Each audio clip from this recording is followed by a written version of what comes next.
తోడుగా ఉండే ఎలా ఉందో చెప్పండి ఫ్రెండ్స్. ఒక లైక్ కొట్టండి, సబ్స్క్రైబ్ చేయండి, ఒక కామెంట్ పెట్టండి.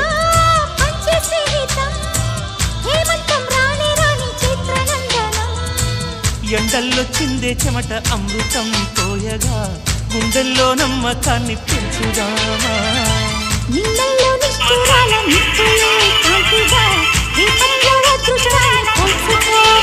నడిరే